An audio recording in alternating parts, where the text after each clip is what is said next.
How you doing, Dr. Ulysses Jackson? Today we're going to finish the conversation on consequential thinking. Consequential thinking is always associated with the reward and penalty aspect of something. We usually do an action because we're expecting a reward. I'm going to do this because I'm expecting this, and we'll get right into it, such as like infidelity and cheating. If you really had no intention on leaving your significant other, why would you really cheat? Because it must be a reward and a penalty behind it. The reward is I get some different satisfaction, but the penalty is if she finds out, she'll leave. When you kind of consequential thinking, you can say, do I even want to be in this relationship? Is this something that I even want to do?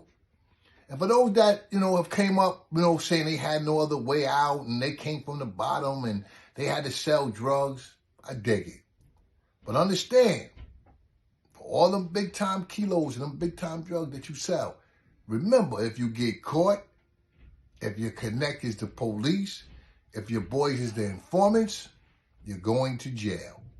So the same thing that make you laugh, as they say, make you cry. So we have to understand this. This is why I really don't have time to really deal with those games anymore. When the younger me, I was just risk taking. Today, I want to sleep in my own bed. I don't want to go to my local precinct and sleep on that slab of wood. My relationship that I have, communication and strengthening the communication so we can both understand where we're at. I speak louder with my voice than with my hands. So, by the grace, of God, I never had the issue with domestic violence. Plus, I have 6 sisters, so that really wasn't me just running down on people. That wasn't just part of my makeup, and I'm not going to get into my belief about those that do the domestic violence thing, but we have to consequential thinking everything out. Like these tests, when you're in school, you don't study. You go in thinking you're going to wing it. All of a sudden, you fail. What was the consequential thinking on that? That if you didn't read the chapter, there was no way you was going to pass. So consequential thinking could be put into our lives in every area of our life.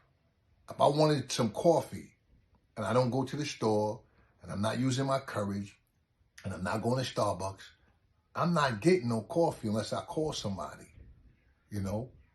It's just so many areas to put consequential thinking in, such as anger management. If I pull out this gun and it's hammer bang, and then I'm looking at 25 to life, am I able to really deal with that? That's why when we tie mental health into consequential thinking, a lot of time we're not using that second person to talk to. You know what? I'm going to reach out and make a phone call to a counselor. I'm going to talk to my loved one about this. You embarrassed me. You wronged me. You hurt me. Come on, man. There's nothing wrong with having that conversation with someone, because it's a consequence for all your actions. And again, it's usually a reward and a penalty. I'm going to do something slick and get over on somebody. Nah, man. I'm going to work 40 hours a week. If I don't like my job, I'm going to change my profession. I'm going to get another training. I'm going to go to a trade school. And I'm going to do this stuff to get more money, which is going to lead into more personal growth and personal satisfaction.